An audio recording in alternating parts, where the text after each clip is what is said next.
Ya, kalau motivasi itu sendiri yang pertama kan Kak, kalau tantangan terberat, ya kalau untuk Stein Majene sendiri, kenapa saya memilih untuk berkuliah di sini itu karena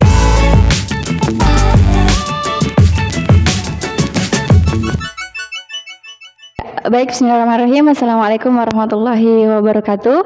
Selamat datang di Education Podcast bersama saya Rizky Yuji Haryani. Nah, teman-teman sekalian, sebagian mahasiswa beranggapan bahwa nilai ini menjadi hal penting untuk dirinya, atau biasa mereka menganggap bahwa nilai ini dijadikan tolak ukur untuk mencapai sesuatu. Nah, sehingga ada banyak mahasiswa yang lulus tepat pada waktunya, kemudian bahkan sampai pada mendapatkan IPK tertinggi. Nah, selain daripada itu, ada juga mahasiswa yang berpikir bahwa nilai ini hanya dijadikan sebagai formalitas semata saja. Nilai ini hanya sebuah angka yang tidak memiliki makna apa-apa. Nah, makanya sampai saat ini masih kita dapati mahasiswa-mahasiswa yang bahkan sangat cinta dengan kampusnya dan bahkan menambah semester di kampusnya. Nah, baru-baru kemarin Stein Majene mengadakan sidang senat terbuka, yaitu wisuda pertama di angkatan pertama. Nah, di episode kali ini kita akan sedikit membahas dan berbincang-bincang mengenai bersama salah satu mahasiswa Stein Majene yang mendapatkan prestasi tertinggi kedua dari seluruh mahasiswa angkatan pertama. Nah, di studio telah hadir bersama saya Kak Ayuniar, lebih tepatnya Prodi Pendidikan Agama Islam. Nah, assalamualaikum Kak, bagaimana kabarnya hari ini? ya Waalaikumsalam warahmatullahi wabarakatuh. Ya, kabar saya alhamdulillah baik. Kentara juga muka-mukanya. Nah, mengenai tentang kemarin wisuda Kak, apa kesibukan Tak setelah wisuda? Kalau untuk kesibukan sendiri itu saya sekarang itu kayak lebih fokus untuk nge-YouTube untuk mentransfer ilmu-ilmu yang saya dapatkan di Stein Majene ini. Masya Allah. Ya, termasuk salah satunya saya fokus ke konten-konten skripsi. Masya Allah, ya. Jadi bisa sedikit sharing Kak tentang, kan tentunya kita para mahasiswa atau peserta-peserta itu memiliki cerita sendiri-sendiri tentang pengalamannya bagaimana kemudian memilih perguruan tinggi. Bisa sedikit diceritakan Kak tentang bagaimana kemarin perjalanan Tak di awal, kenapa kemudian memilih Stein Majene ini menjadi kampus Tak, dan lebih tepatnya kenapa kemudian memiliki Prodi Pendidikan Agama Islam. Ya, kalau untuk Stein Majene sendiri, kenapa saya memilih untuk berkuliah di sini tuh karena orang tua saya, terkhusus mama saya, yang menyuruh saya untuk berkuliah di sini. Katanya nanti tuh ada nanti kampus yang akan didirikan, backgroundnya itu tentang Islam. Karena saya kan ini juga alumni dari pondok pesantren, jadi mama saya juga itu ingin gitu kalau saya melanjutkan lagi dalam background pendidikan agama Islam. Jadi saya juga pilihlah Prodi Pendidikan Agama Islam itu sendiri. Oh, jadi Prodi Pendidikan Agama Islam ini Kak memang menjadi prodi pilihan pertama atau bagaimana Kak? Iya, pilihan pertama. Yang pilihan kedua itu hukum ekonomi syariah. Tapi alhamdulillah lulusnya di pilihan pertama. Iya. Nah, kemudian Kak, mengenai tentang kemarin wisuda, bagaimana perasaan Kak bisa menjadi mahasiswa berprestasi sehingga mendapatkan IPK tertinggi kedua? Kalau perasaan sih ya syukur, alhamdulillah bisa mencapai. Ya, saya tidak pernah terbayangkan begitu. Kalau saya itu kayak lebih fokus saja berkuliah, tentang nilai akhirnya itu saya pasrahkan sama Allah Subhanahu Wa Taala semata saja. Dan saya juga cukup kaget bahwa saya terpilih menjadi 3 besar untuk nilai tertinggi Stein Majene. Ya, perasaannya itu ya campur aduk. Jadi bagaimana respon keluarga Kak pada saat itu?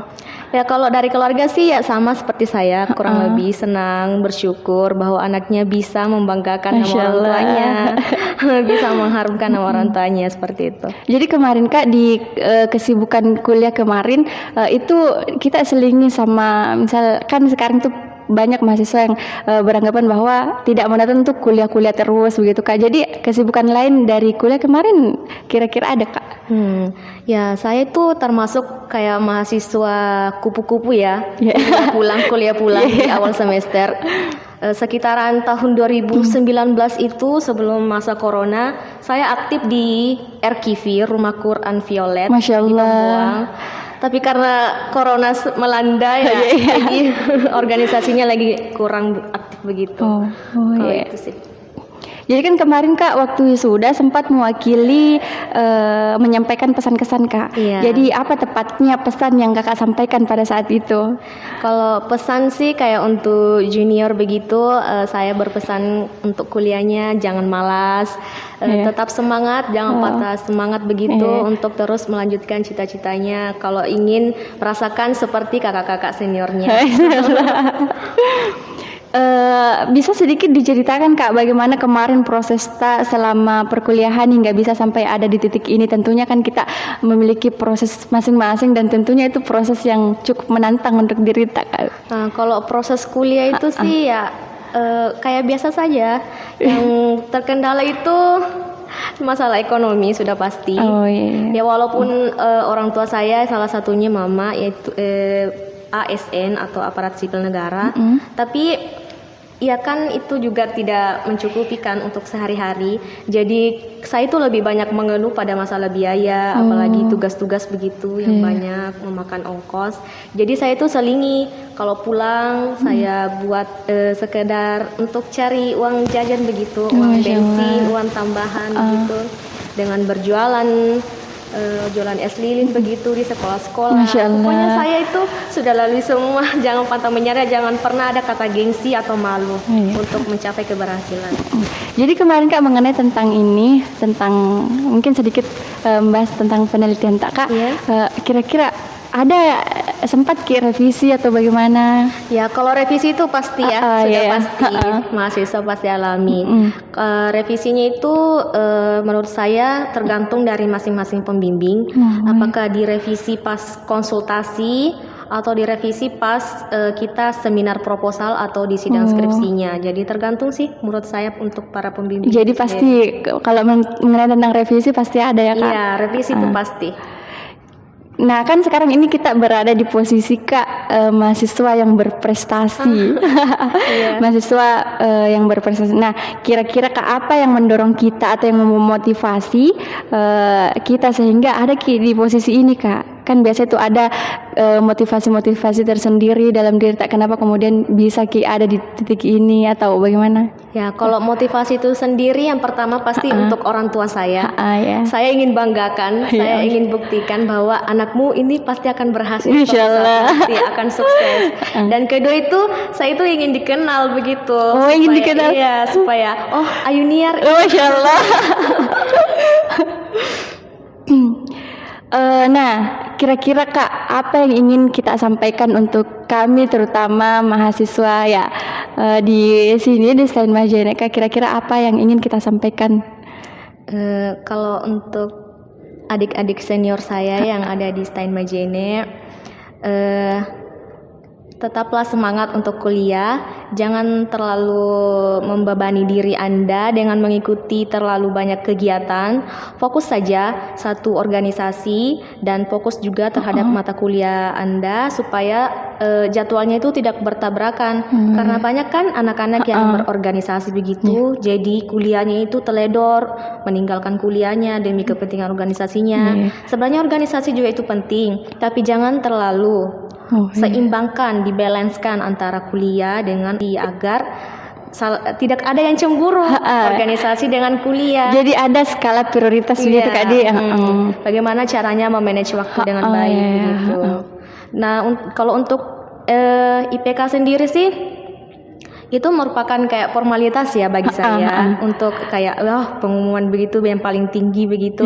Tapi kan yang terpenting nanti itu ketika kita nanti lulus, bagaimana kita bisa membawa nama kita untuk dimasukkan dalam instansi-instansi, lembaga pendidikan atau anak-anak KPI di lembaga penyiaran begitu.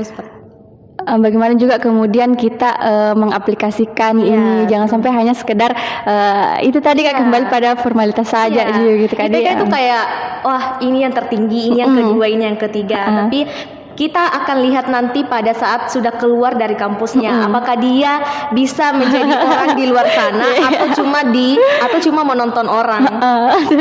Bisa jadi intinya itu bagaimana kemudian nanti kita bisa mengaplikasikan ini sesuatunya itu di luar sana begitu Kak Di. Nah, selama menjadi mahasiswa ini Kak, kira-kira apa tantangan terberat Kak selama ini? Tentunya pasti ada dong Kak. Kalau tantangan terberat itu sih kayak masalah masalah bersama sahabat begitu ya. Saya itu kayak termasuk anak-anak rumahan saja, jarang kumpul sama teman-teman begitu. Jadi saya tuh kayak selalu minder begitu kalau berdekatan sama teman-teman, masalah fashion begitu, masalah banyak lah. Oh, jadi itu jadi tantangan terberat untuk kita gitu Kak. Saya tuh kayak bilang, ya Allah, apakah ada yang mau menemani saya begitu nanti di kampus kalau saya begini, penampilan saya begini di kampus, seperti itu. Oh, berarti tentang penampilan. Kalau untuk masalah pembelajaran, kuliah, kalau saya tuh menurut saya enggak ada. Kalau untuk teman lain juga enggak tahu, kan setiap orang berbeda-beda ya. Oh, jadi enggak kayak misalnya kan kalau kuliah itu Kak ngumpul bareng-bareng teman gitu. Berarti kita enggak. Iya, saya tuh kupu-kupu ya, kuliah pulang kalau ada teman yang ngajak begitu, ayo yuk kita ke sana yuk nongkrong. Aduh, saya pasti cari alasan yang tidak menyinggung teman-teman dan menjaga perasaannya kalau saya tolak begitu. Berarti jarang sekali kayak nongkrong gitu Kak. Jarang, tidak pernah. Nanti ada yang traktiran baru.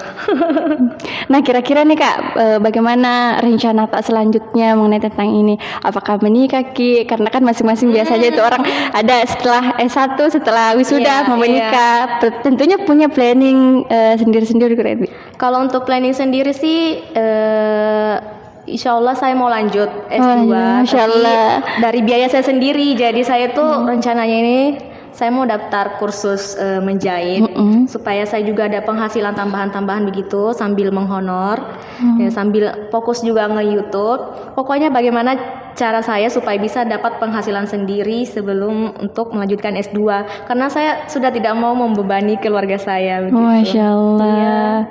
Jadi rencana tak mungkin lanjut S2 setelah ini Kak? Iya, insya Allah doakan. Mungkin lanjut di mana ceritanya ini Kak? Kalau bisa di kampung sendiri lah, membanggakan kampung sendiri. Buat apa jauh-jauh kalau gelar yang kita dapatkan tetap sama. Masya Allah. Nah, mungkin cukup itu saja Kak bincang-bincang kita pada episode kali ini. Terima kasih sudah bergabung bersama kami di Education Podcast. Oke, sama-sama. Nah, mungkin cukup sekian episode kali ini. Semoga dapat bermanfaat untuk teman-teman sekalian. Saya Rizky Wiji dan Kak Yuniar undur diri.